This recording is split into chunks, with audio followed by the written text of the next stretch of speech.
जितने लोग जिंदा हैं वो परमिशन देते हैं एक दूसरे को कि उनके मरने के बाद कोई भी उनकी डेड बॉडी को खा सकता है। जो को पायलट था वो कहता है कि ये साइड में यहीं पे बैग में एक गन पड़ी हुई है, उसको निकाल के मुझे गोली मार दो।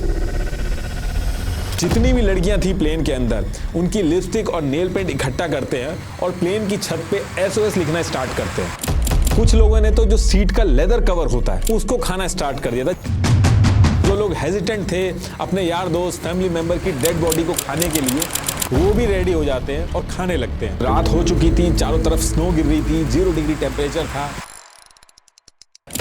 जिन लोगों का वेट 80 किलो तक था उनका वेट तक 30 से 40 किलो तक हो गया। देखिए जो एंडीज की कहानी है ये काफी यूनिक और इंटरेस्टिंग है, जो मैं अभी आगे आपको बताऊंगा। लेकिन उससे पहले आपको याद होगा कि मैंने उडू के बारे में आप लोगों को बताया है। उडू ने कई लाखों लोगों की मदद की है अपने छोटे और बड़े बिजनेसेस को कामयाब बनाने में अपनी टेक्नोलॉजी और इनोवेशन के थ्रू। इनकी 70+ एप्स आपके बिजनेस को हैंडल करना बहुत आसान कर देती हैं, and that too at a very reasonable price. अब देखिए उडू तो मेरा फेवरेट बिजनेस मैनेजमेंट सॉफ्टवेयर बन चुका है, और अगर आप उडू के बारे में और जानना चाहते हैं तो उडू 23rd एंड 24th ऑफ अगस्त को होस्ट कर रहा है इंडिया का biggest tech and business event Odoo community days, जिसमें renowned influencers, entrepreneurs, tech leaders और उडू की लीडरशिप आने वाली है पूरी दुनिया से। 23rd को फैबियन का की नोट होगा और कई सारे नॉलेजेबल सेशंस होंगे। ये कुछ लास्ट ईयर के ग्लिम्सेस हैं। एंट्री एकदम फ्री है और इस 2 दिन के इवेंट को 10,000 से ज्यादा लोग अटेंड करने वाले हैं, क्योंकि यहां मौका मिलेगा इंडस्ट्री के टॉप लीडर से इंटरेक्ट करने का। 100+ एग्जीबिशंस और 150+ लाइव सेशन और आफ्टर पार्टी भी होगी, तो आप इसको मिस मत करिएगा।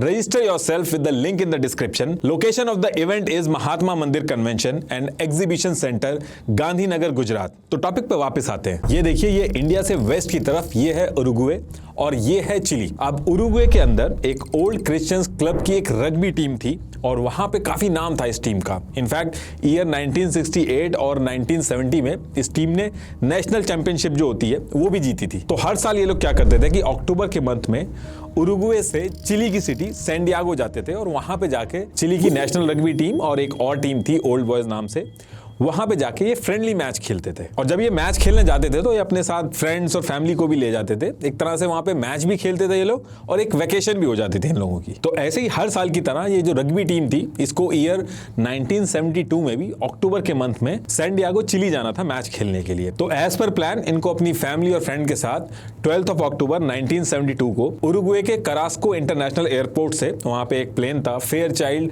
FH227D, ये एक प्लेन था, इसको पकड़ के मॉर्निंग में 8 बजे चिली के लिए निकलना था। अब ये जो प्लेन था ये कोई नॉर्मल इंटरनेशनल फ्लाइट नहीं थी, ये उरुग्वे का मिलिट्री प्लेन था। और उस टाइम पे क्या था कि फाइनेंशियल क्राइसिस थी इनकी मिलिट्री के पास, तो इनकी जो मिलिट्री थी वो फ्री टाइम में पैसे लेके जो सिविलियंस थे उनको एक जगह से दूसरी जगह पहुंचा देती थी। और उस टाइम पे लोग $1600 लेते थे और कोई भी $1600 देके इस प्लेन को हायर कर सकता था और एक जगह से दूसरी जगह जा सकता था। अब ये जो प्लेन था इसको उरुग्वे की इस लोकेशन से चिली में यहाँ पे पहुंचना था, और ये बीच में यहाँ पे थी एंडीज की पहाड़ियां जहां पे सारी चीजें हुई। ये जो प्लेन था इसमें टोटल 45 पैसेंजर्स थे और 19 रग्बी टीम के मेंबर्स थे और बाकी 21 जो थे वो फ्रेंड्स और फैमिली थे, और 5 क्रू मेंबर थे इसमें। और इस प्लेन को जो उड़ा रहा था पायलट, उसका नाम था फेराडास और ये काफी एक्सपीरियंस पायलट था। इसके पास टोटल 5117 आवर का फ्लाइट एक्सपीरियंस था। और उरुग्वे से चिली जाते टाइम एंडीज की पहाड़ियों में प्लेनचोन पास पड़ता था, ये इस जगह पे पड़ता था ये। तो ये जो प्लेनचोन पास का जो एरिया था ये पायलट के लिए बहुत ही कॉम्प्लिकेटेड होता था, क्योंकि इस एरिया में बहुत जल्दी वेदर चेंज हो जाता था। यहाँ पे जो माउंटेन्स रहते थे उनकी भी बहुत ज्यादा हाइट रहती थी। कुछ माउंटेन्स तो ऐसे थे इस एरिया में जिनकी हाइट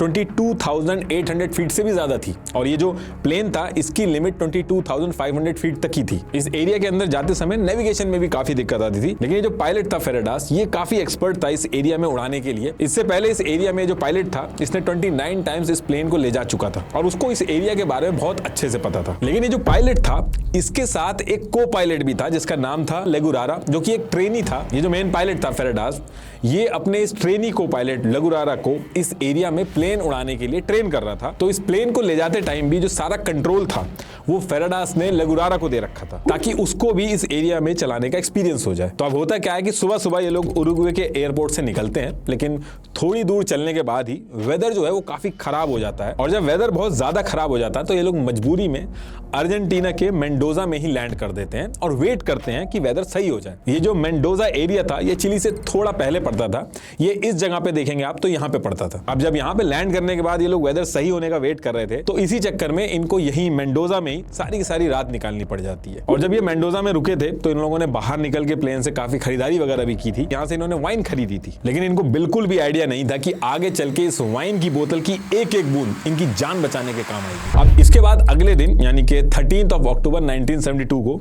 वेदर जो था वो थोड़ा ठीक होता है, तो करीब 2:18 पे पायलट फिर से प्लेन को उड़ाता है, चिली की तरफ ले जाता है इसको। अब थोड़ी देर उड़ने के बाद ही करीब 3:21 पे ये जो प्लेन था ये प्लेन पहुंचता है प्लानचॉन पास।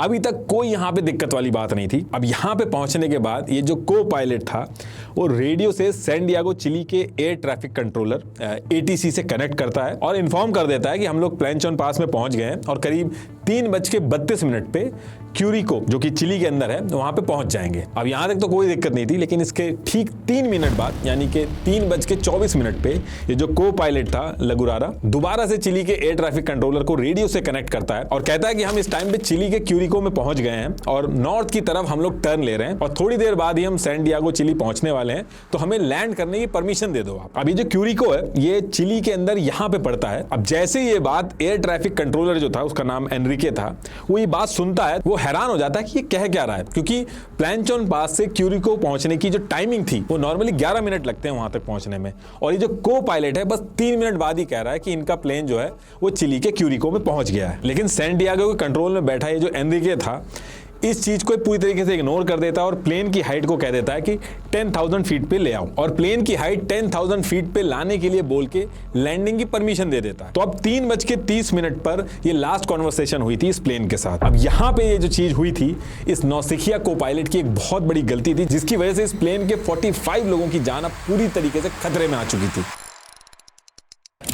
एक्चुअली हुआ यह था कि ये जो को पायलट था इसने नेविगेशन को पूरी तरीके से मिसकैलकुलेट कर लिया था। प्लेन जो था वो इनका प्लानचॉन पास पे ही था एंडीज की पहाड़ियों में, लेकिन को पायलट को लगा कि ये चिली पहुंच गए हैं, और जो मेन पायलट था वो भी इस चीज को नोटिस नहीं कर पाता है और ये लोग प्लेन की हाइट कम करने लगते हैं, वो भी ऐसे एरिया में जहां पे ऑलरेडी जो माउंटेन्स हैं उनकी हाइट बहुत ज्यादा है। इनको बिल्कुल भी आइडिया नहीं था कि जो इनका प्लेन है वो एंडीज की पहाड़ियों में ही है। अब यहां से को पायलट जब धीरे धीरे प्लेन की हाइट कम कर रहा था तो प्लेन जो था वो पहले तो एक एयर पॉकेट से जाके हिट करता है। एयर पॉकेट से हिट करने का मतलब है कि एक ऐसे एरिया में प्लेन चला जाता है जहां पे लो एयर प्रेशर था, और इसकी वजह से बहुत ज्यादा टर्बुलेंस हो जाता है प्लेन के अंदर। अब इस टर्बुलेंस की वजह से जो अंदर पैसेंजर थे वो बहुत ज्यादा डर जाते हैं और सीट बेल्ट वगैरह लगा लेते हैं। इस टर्बुलेंस के बाद जो को पायलट था इस प्लेन को और ऊपर करने की कोशिश करता है और एक और झटका लगता है और प्लेन और नीचे आ जाता है। पहाड़ जो थे वो आसपास बहुत उनकी हाइट थी और प्लेन की हाइट बहुत ज्यादा कम थी। अब इसकी वजह से जो प्लेन था उसका राइट विंग एक माउंटेन से टकरा के टूट जाता है। उसके बाद दूसरा जो लेफ्ट विंग था वो भी टूट जाता है और आधा प्लेन टूट के 350 किलोमीटर पर आवर की स्पीड से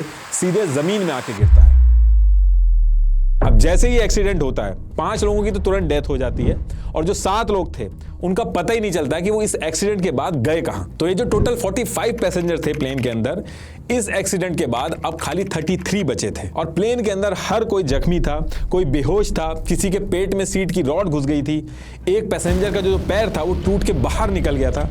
चारों तरफ लोग रो रहे थे, चीख रहे थे, चिल्ला रहे थे। अब इसके बाद प्लेन के अंदर गैसोलीन टाइप की स्मेल आ रही थी, तो जो लोग थोड़े ठीक ठाक थे वो लोग बाकी लोगों को प्लेन से बाहर निकालने लगे क्योंकि उनको डर लग रहा था कि कहीं ब्लास्ट ना हो जाए। लेकिन बाहर निकलते ही वो टेम्परेचर 0 से भी कम था और स्नो बहुत ज्यादा थी, तो पैर जो थे वो धंस रहे थे, तो चलने लायक भी नहीं हो रहा था। तो थोड़ी बहुत देर ये लोग वेट करते हैं, उसके बाद मजबूरी में इनको प्लेन के अंदर वापस जाना पड़ता है। और एक साइड जो प्लेन की खुली थी जहां से ठंड बहुत ज्यादा लग रही थी, हवा और स्नो आ रहा था, तो उसको ये लोग सीट वगैरह लगा के उसको रोकने का ट्राई करते हैं। अब प्लेन का जब एक्सीडेंट हुआ था तो प्लेन का एक हिस्सा जो था जिसमें सबका लगेज था पीछे वाली साइड, वो तो टूट के गिर गया था और ये जितने भी लोग थे इन्होंने टी शर्ट वगैरह पहन रखी थी, कोई खास सर्दी वाले कपड़े नहीं पहन रखे थे। तो जो हैंड बैग के अंदर जो चीजें बची थी सिर्फ उसी से इनका काम चल रहा था। ये जो 33 पैसेंजर थे इनमें से डॉक्टर कोई नहीं था, लेकिन 2 लोग थे ऐसे जिनका नाम था केनेसा और जर्बिनो। ये दोनों मेडिकल स्टूडेंट थे, एक फर्स्ट ईयर में था और दूसरा जो था वो सेकेंड ईयर में था। तो इन दोनों से जितनी हेल्प हो पाई उन्होंने ये करना स्टार्ट किया और चारों तरफ लोग दर्द से रो रहे थे, खून में लथपथ थे। अब 3:34 पे प्लेन क्रैश हुआ था और 30 मिनट बाद करीब 4 बजे ही अंधेरा होना स्टार्ट हो गया था। वहां पे स्नो बहुत ज्यादा गिरने लगी थी, हवा बहुत तेज हो गई थी। तो जो लोग ऑलरेडी ठंड से परेशान थे उनके लिए ठंड और बढ़ गई थी और चारों तरफ अंधेरा हो गया था, किसी को कुछ दिखना भी बंद हो गया था। और प्लेन जो था उसके अंदर जो सीट्स वगैरह थी वो एक्सीडेंट की वजह से सब टूट के आपस में उलझ गई थी। प्लेन के अंदर एक छोटी सी जगह में 33 लोग थे और चारों तरफ कुर्सियां थी, तो किसी के लिए भी कोई जगह नहीं हो पा रही थी। करीब 20 फीट की जगह में 33 लोग पड़े हुए थे और बाहर एक्सट्रीम वेदर था। तो ये लोग सारे लोग मिलकर डिसाइड करते हैं कि यहाँ पे जगह बनानी बहुत जरूरी हो गई है। तो ये लोग डिसाइड करते हैं कि जो लोग बेहोश हो गए उनको थोड़ी देर के लिए प्लेन से बाहर कर देते हैं और जब जगह अंदर बन जाएगी तो उनको वापस कर लेंगे। तो ठीक ऐसे ही करके इन्होंने प्लेन के अंदर जगह बनाई, लोगों को बाहर रखा जो बेहोश हो गए थे, जिनको चोट लगी थी। उसके बाद धीरे धीरे जब सारी जगह बनने लगी तो उनको अंदर कर लिया और उनको लिटा के उनको आराम करने दिया। अब ये प्लेन क्रैश तो हो गया था, लेकिन ये जितने 33 पैसेंजर थे ये बहुत ही श्योर थे कि प्लेन क्रैश हुआ है, इसकी खबर जो है वो आसपास में फैल गई होगी और आज रात की बात है। बाकी कल तो टीम आई जाएगी, बस कुछ घंटों की बात है, जैसे तैसे करके हमें रात काटनी है। लेकिन ऐसा सोचना इनकी सबसे बड़ी भूल थी। तो अब यहां से बैठ के लोग कोई प्लानिंग वगैरह नहीं कर रहे थे, सिर्फ बैठ के लोग हेल्प का इंतजार कर रहे थे। तो जब ये सारी चीजें चल रही थी तो इसी में से एक पैसेंजर बोलता है कि प्लेन के अंदर जो कॉकपिट होता है उसके अंदर रेडियो होता है, अगर उससे हम मैसेज भेज देंगे तो और आसानी से हमें रेस्क्यू करने में आसानी होगी। लेकिन कॉकपिट तक पहुंचने का जो रास्ता था वो भी सीटों से भरा हुआ था, तो वहां पे भी पहुंचना आसान नहीं था। लेकिन जैसे तैसे करके मोनको सबेला नाम का एक पैसेंजर था, वो कॉकपिट में रेडियो के लिए घुसता है और जैसे ही वो पास पहुंचता है तो उसको आदमी की चीखने की आवाज आती है। एक्सीडेंट के बाद जो प्लेन था उसकी जो नोज थी वो काफी अंदर की तरफ घुस गई थी और जितने भी इंस्ट्रूमेंट्स थे, वो जो पायलट था फेराडास और को पायलट लेगुरारा, उनकी बॉडी के अंदर घुस गई थी। तो जो पायलट फेराडास था उसकी तो जान जा चुकी थी, लेकिन लेगुरारा जो था उसके पेट के अंदर इंस्ट्रूमेंट्स घुस चुके थे और वो बहुत ज्यादा दर्द से चीख रहा था। मोनको जो था वो को पायलट को निकालने की कोशिश करता है, लेकिन बिल्कुल भी वहां पे सीटें हिलती नहीं है, बल्कि और दर्द से चीखने लगता है को पायलट। तो मोनको जो था वो बाहर से स्नो लेके आता है और जो रुमाल था उसको लेगुरारा के मुंह में डाल के पानी बना के डाल देता है, लेकिन उससे कुछ भी होता नहीं है। लेगुरारा बहुत ज्यादा दर्द से चीख रहा था, उसकी पूरी बॉडी जो थी वो इंस्ट्रूमेंट्स के अंदर फंसी हुई थी। तो जो को पायलट था वो कहता है कि ये साइड में यहीं पे बैग में एक गन पड़ी हुई है, उसको निकाल के मुझे गोली मार दो, मुझसे अब दर्द बिल्कुल सहन नहीं हो रहा। लेकिन मोनको जो है वो ऐसा करता नहीं और थोड़ी देर बाद वो कॉकपिट से निकल के सबको इस चीज के बारे में बताता है और एक झूठ भी बोल देता है कि रेडियो पे उसकी बात हो गई है और जो रेस्क्यू टीम है वो बहुत ही जल्द आने वाली है, जबकि एक्चुअल में रेडियो जो था वो कॉकपिट के अंदर डेड पड़ा हुआ था। ऐसा उसने इसलिए किया ताकि लोगों का जो मोराल है वो ऊपर रहे, लोग परेशान ना हो जाए। तो इसके बाद रात हो चुकी थी, चारों तरफ स्नो गिर रही थी, 0 डिग्री टेम्परेचर था, चारों तरफ अंधेरा था, ठंडी हवाएं चल रही थी। छोटी सी जगह में कोई टूटा पैर लेके, कोई बेहोश होके, कोई खून में लथपथ रात को जैसे तैसे अपना टाइम काटते हैं। और वहीं पे जो इनके बैग में वाइन की बोतल पड़ी थी उसमें से 5 बोतल निकाल के ये लोग आपस में बांट लेते हैं। अब अगले दिन यानी कि 14 अक्टूबर 1972 को मॉर्निंग होती है और स्नो जो थी वो काफी कम हो जाती है, लेकिन रात भर के अंदर 5 लोगों की और डेथ हो जाती है और जो को पायलट था उसकी भी जान जो थी वो इसी रात चली जाती है। तो जैसे ही अगली मॉर्निंग होती है तो टोटल जो पैसेंजर बचे थे वो 28 पैसेंजर बचे थे। तो इन लोगों ने जो बाकी के 5 पैसेंजर थे जिनकी रात में जान चली गई थी उनकी बॉडी को निकाल के प्लेन से बाहर रख दिया था। अब ये दिन भी निकल जाता है और कोई रेस्क्यू टीम नहीं आती है। तो ये सारे लोग मिलकर एक प्लान बनाते हैं कि जितने दिन हमें यहाँ रुकना है एक प्लान तरीके से रहना होगा, वरना बहुत ज्यादा दिक्कत हो जाएगी। तो ये लोग डिसाइड करते हैं कि प्लेन के अंदर जितना भी खाना है कोई भी अपना अपना खाना नहीं खाएगा। ये लोग सारा का सारा जो खाने का सामान था वो एक जगह इकट्ठा करना स्टार्ट कर देते हैं। लिक्विड में इनके पास 3 वाइन की बोतल बची थी, 5 इन्होंने रात में ही पी ली थी। बाकी विस्की और ब्रांडी की जो बोतल थी वो रखी हुई थी इन्होंने। सॉलिड फूड में इनके पास 8 चॉकलेट थी, नगेट्स थे और डेट्स और डाइट प्लम जो थे वो फ्लोर पे बिखरे पड़े थे। तो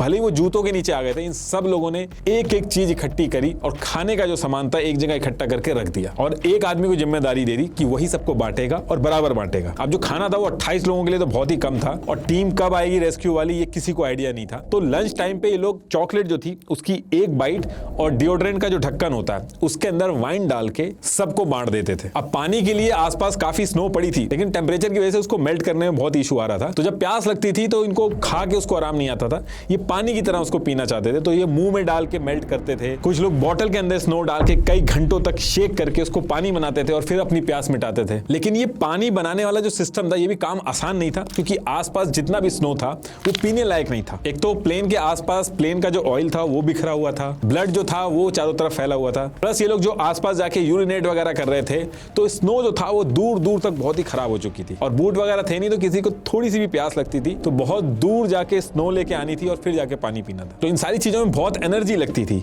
और इनको खाना नहीं मिल रहा था, ये सिर्फ इतना ही खा पा रहे थे जितना जी सके। तो जो साफ सुथरा स्नो था उसको लाके पानी पीना भी आसान काम नहीं था, उसमें बहुत ज्यादा एनर्जी लगती थी और खाना ये लोग ज्यादा खा नहीं पाते थे, भूखे रहते थे, वीक हो गए थे। तो थोड़ी सी भी बर्फ लाने के लिए इनको बहुत ज्यादा एनर्जी लगानी पड़ती थी और किसी को भी आइडिया था नहीं कि कितने दिन लगेंगे, कब रेस्क्यू टीम आएगी, कितना वेट करना पड़ेगा। तो ऐसे में ये लोग अपनी जो एनर्जी थी उसको हर तरीके से सोच समझ के यूज कर रहे थे। अब इधर ये सारी चीजें चल रही थी, दूसरी तरफ चिली, अर्जेंटीना, उरुग्वे में ये सारी खबर पहुंच चुकी थी कि यहां से एक प्लेन गायब हो गया, उसके जो पैसेंजर हैं वो भी नहीं मिल रहे हैं। और जो लास्ट लोकेशन थी, जो लास्ट बात हुई थी, उस लोकेशन के ऊपर उरुग्वे, चिली और अर्जेंटीना के जो प्लेन थे वो सर्च ऑपरेशन जो था वो करना स्टार्ट कर देते हैं।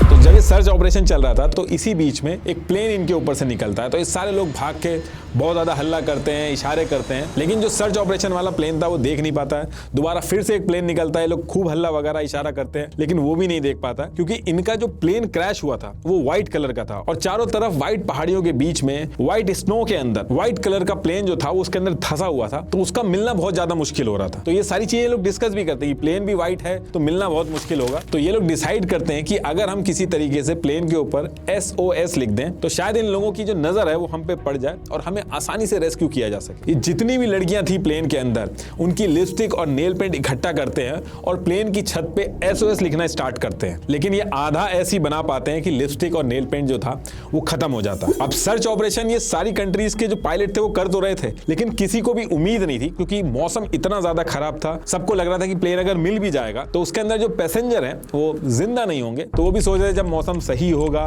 बर्फ कम होगी, तब ढूंढ लेंगे इनको। लेकिन इंटरनेशनल कन्वेंशन के हिसाब से जिस कंट्री से प्लेन गायब हुआ है उसे 10 दिन तक कॉन्टिन्यूअसली सर्च ऑपरेशन करना होगा। तो ये लोग सर्च तो कर रहे थे लेकिन उतने मन से नहीं कर रहे थे। और इधर ये लोग जो वेट कर रहे थे इनका एक दिन और ऐसे निकल जाता है, फिर से रात हो जाती है और चारों तरफ अंधेरा हो जाता है और धीरे धीरे जैसे जैसे दिन हो रहे थे इनकी परेशानियां बहुत ज्यादा बढ़ रही थी। अब वहां पे वॉशरूम वगैरह तो था नहीं, तो रात भर ये जो 28 लोग थे प्लेन के पास ही यूरिनेट वगैरह करते थे। तो अब इससे चारों तरफ जो अंधेरा था, ठंड थी, उसके साथ साथ स्मेल आने लगी थी, जिसकी वजह से उस जगह पे रहना बिल्कुल ही मुश्किल हो गया था। और ये 28 के 28 लोग अंधेरे में मुंह पे हाथ रख के ठंड में बैठ के इंतजार करते थे और दूर दूर तक जहां तक देखो ना कोई जानवर, ना कोई इंसेक्ट, ना कोई प्लांट, और चारों तरफ देखो तो सफेद बर्फ ही बर्फ। और ऐसे करते करते डेट हो गई थी 21 अक्टूबर 1972। खाना था नहीं, सारे के सारे वीक हो गए थे, यहां तक कि चल भी नहीं पा रहे थे। सब के सब बैठ के बस हेल्प का इंतजार कर रहे थे। और सेम डे वीकनेस की वजह से रग्बी टीम मेंबर की एक सिस्टर थी, उसकी जान चली जाती है। और इस इंसिडेंट के बाद 28 में से सिर्फ 27 लोग बचे थे, क्योंकि इनको पता नहीं था कितना दिन लगेगा। तो खाना ये उतना ही बांट रहे थे जितना खा के इंसान जिंदा रह सके। तो वो खाना बंटने के बाद भी बहुत लोगों को भूख लग रही थी, तो कुछ लोगों ने तो जो सीट का लेदर कवर होता है उसको खाना स्टार्ट कर दिया था, जिसकी वजह से वो लोग भी बीमार पड़ गए थे। और जिसकी वजह से बाद में डिसाइड हुआ कि कोई भी सीट का कवर नहीं खाएगा। अब रेडियो वाली जो बात थी कि रेडियो डेड है,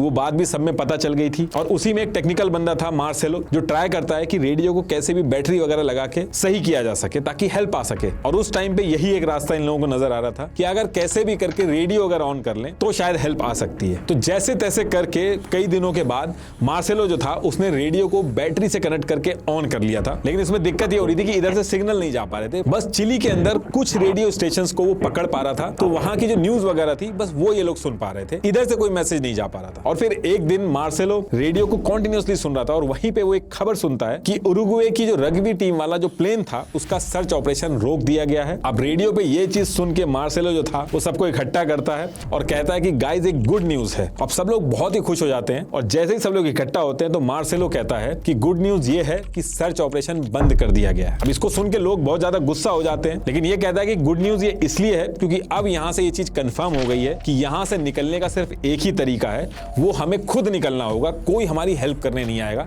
एटलीस्ट ये चीज तो हमें पता चल गई है। अब ये जो लाइन है ये सुन के दो दोस्त थे उसमें रग्बी टीम में, वो थोड़ा ट्राई करते हैं कि थोड़ी दूर जाके देखें कि आगे जाके क्या है, लेकिन कई किलोमीटर तक चलने के बाद भी वही व्हाइट स्नो चारों तरफ दिखाई दे रही थी और चलते चलते रात भी होने लगी थी। तो जान बचा के ये लोग वापस प्लेन की तरफ आ जाते हैं। कहीं ज्यादा आगे निकल जाए और वापस आने में दिक्कत हो जाए तो जान जाने का भी खतरा है। अब इसके बाद जो खाना बचा हुआ था वो बहुत ही कम क्वांटिटी का बचा था। लोगों की हालत बहुत ज्यादा खराब हो रही थी। लोग डरे हुए थे कि खाना अगर खत्म हो जाएगा तो एक कीड़ा तक नहीं है आसपास कि उसको भी खाया जा सके। खाली एक चॉकलेट का टुकड़ा और एक डिओड्रेंट की ढक्कन में वाइन पी के सारे के सारे दिन काट रहे थे। अब इसके बाद ये जो मेडिकल स्टूडेंट थे वो कहते हैं कि ऐसे काम चल नहीं पाएगा, अगर हमें जिंदा रहना है तो खाने के लिए कुछ ना कुछ इंतजाम करना होगा। और अगली लाइन जो इसके बाद ये बोलते हैं, यानी कि जो चीज सजेस्ट करते हैं, उसको सुन के हर कोई हैरान हो जाता है। ये लोग कहते हैं कि बाहर जो डेड बॉडीज पड़ी हुई हैं उनको हमें खाना पड़ेगा और ये चीज जितना जल्दी हो सके हमें करना पड़ेगा, वरना हमारे में इतनी जान भी नहीं बचेगी कि उन बॉडी तक पहुंच के उनको काट के खाने लायक भी हम बचे। लेकिन ये बात सुन के हर कोई अचंभे में था। कोई लोग तो गुस्सा हो जा रहे थे। कोई कहता कि मेरी सिस्टर बाहर पड़ी है, कोई कहता मेरा दोस्त बाहर पड़ा है,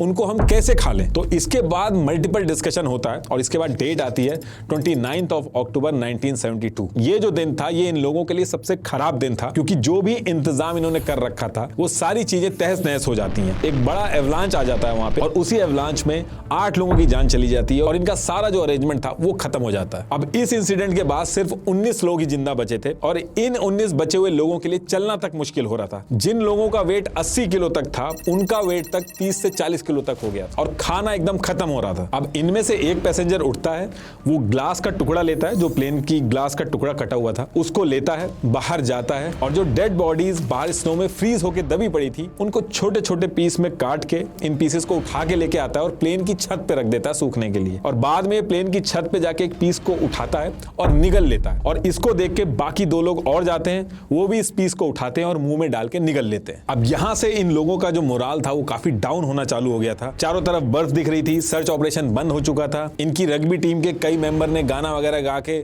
मोराल बूस्ट करने का भी ट्राई किया, लेकिन कुछ भी काम नहीं कर रहा था उस समय। एक एनरिके नाम का लड़का था जिसके पेट में चेयर की रॉड घुस गई थी, वो रिकवर तो हो रहा था लेकिन उसके पेट के अंदर से कोई चीज बाहर निकल रही थी और जो भी इंजर्ड लोग होते थे उनको कनेसा जो था वो देखता था। तो एनरिके का जो दर्द था वो बहुत ज्यादा बढ़ रहा था, बहुत ज्यादा हल्ला कर रहा था। अब इन्होंने सोचा कि अगर इस दर्द करने वाली चीज को पेट से बाहर निकाल के अगर काट देते हैं, कहीं ऐसा ना हो कि ये इंटेस्टाइन हो और अगर ऐसा हुआ तो बहुत बड़ी मुसीबत हो जाएगी, उसकी जान तक जा सकती है। लेकिन एनरिके को इतना ज्यादा दर्द हो रहा था, उसकी हालत इतनी ज्यादा खराब थी कि वो ये सजेस्ट करता है कि इसको कैसे भी करके काट दो। कोई सर्जिकल इंस्ट्रूमेंट नहीं था, तो जो ग्लास था कटा हुआ उसी को सर्जिकल इक्विपमेंट बना के उस हिस्से को काट दिया जाता है और लकीली इंटेस्टाइन बच जाती है। और टाके लगाने के लिए तो कोई चीज थी नहीं वहां पे, तो शर्ट को ही पकड़ के जो ऑपरेशन का हिस्सा था उसको बंद कर देते हैं। तो ऐसे करके जुगाड़ लगा के एक मिनी सर्जरी भी सक्सेसफुल कर देते हैं उस प्लेन के अंदर ही। अब इसके बाद कुछ और दिन होते हैं और इंतजार करते करते 3 और लोगों की जान चली जाती है। अब टोटल बचते हैं 16 लोग।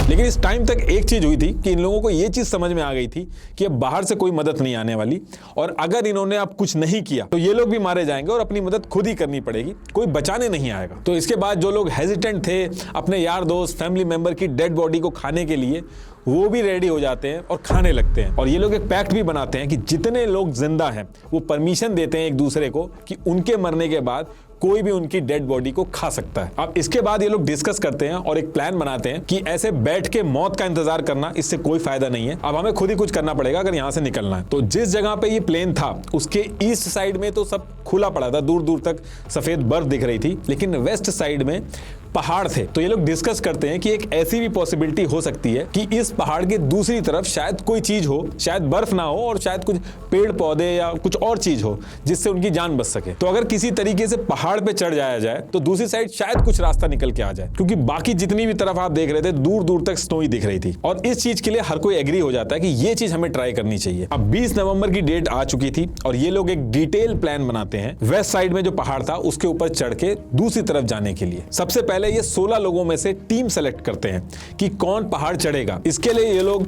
रॉबर्टो कैनेसा, नैंडो पराडो और एंटोनियो विज़इंटिन को सेलेक्ट करते हैं, क्योंकि यही 3 थे जो बाकियों के मुकाबले थोड़े ठीक थे फिजिकली। और कैनेसा को जानबूझ के रखा गया था क्योंकि वो एक मेडिकल स्टूडेंट था। अब इसके बाद ये लोग डिसाइड करते हैं कि इस पर्टिकुलर टाइम पे तो वेदर बहुत खराब है, तो सही वेदर का इंतजार करना होगा। तो जिस दिन वेदर सही होगा उस दिन ये पहाड़ पे चढ़ेंगे। तो ये लोग अपनी कैलकुलेशन के हिसाब से ये डिसाइड करते हैं कि अगर मिड दिसंबर में ये लोग जाएंगे तो उस समय वेदर ठीक होगा और इनके चांसेस बढ़ेंगे। तो एज पर प्लान मिड दिसंबर जो था उसकी डेट ये डिसाइड करते हैं। और ये जो 3 लोग सेलेक्ट हुए थे इस काम के लिए, उनको रेगुलर एक्सरसाइज कराई जाती है ताकि चढ़ने में आसानी हो। बाकी मेडिकल स्टूडेंट से इनकी ट्रेनिंग भी दी जाती है कि एक्सट्रीम कंडीशंस में क्या क्या करना है, ऑक्सीजन जब कम होगी तो बेस्ट चीज क्या करी जा सकती है। ये तीनों लोग इन सारी चीजों की ट्रेनिंग लेना स्टार्ट करते हैं। इन्होंने अपना खुद का मार्किंग सिस्टम भी डेवलप किया था कि जब ये लोग पहाड़ पे ऊपर चढ़ रहे होंगे तो मार्क करके जाएंगे ऊपर, ताकि किसी भी मोमेंट पे अगर ये डिसाइड करें कि इनको वापस आना है तो इनको रास्ता याद रहे। और कुछ मेकशिफ्ट फ्लेयर्स थे, रिफ्लेक्टिव मटेरियल्स भी थे, उनको भी बना के इन्होंने अपने पास रखा ताकि बीच रास्ते में अगर इन्हें कोई सिग्नल वगैरह देना हो, हेल्प मांगनी हो, तो उसका यूज कर सके। ठंड वहां पे इनको पता था कि अगर वहां जा रहे हैं तो ठंड हद से ज्यादा होगी, तो इन्होंने प्लेन की जो सीट थी उसकी कॉटन यानी कि रुई को निकाला, उसको अपनी टी शर्टों और कपड़ों में भर लिया और जैकेट टाइप बना लिया। और जो लोग मर गए थे उनके कपड़े उतार के डबल ट्रिपल करके उनको पहन लिया। जूते इनके पास थे नहीं, तो जो बेसिक जूते थे उनको ही इन्होंने, जो सीट थी उसका जो कुशन था उसको निकाल के इन्होंने अपने जूतों में फिट किया। खाने के लिए इन्होंने वही जो डेड बॉडी के जो टुकड़े थे और कुछ चॉकलेट्स और नगेट्स थे उनको रख लिया था डब्बे में बंद करके। अब इसके बाद डेट आती है 12 दिसंबर 1972। ये डेट डिसाइड होती है कि इसी दिन इन तीनों को जाना है पहाड़ी के उस पार। एज पर प्लान ये था कि मॉर्निंग में, दिन में जब रोशनी होगी तब ये लोग ऊपर की तरफ चढ़ेंगे और जब रात होगी तो ये लोग बैठ के इंतजार करेंगे। तो अर्ली मॉर्निंग में ही ये तीनों वेस्ट की तरफ निकल जाते। ये कोई नॉर्मल चढ़ाई नहीं थी, एक्सट्रीम कोल्ड और हाई एल्टीट्यूड था यहाँ पे। तो 12 तारीख को ये लोग निकलते हैं, धीरे धीरे करके आगे बढ़ते हैं। बीच बीच में मौसम भी अगर खराब होता है तो शेल्टर वगैरह लेते हैं। 3 दिन तक लगातार चलने के बाद इनको रियलाइज होता है कि एक चीज गड़बड़ हो गई है।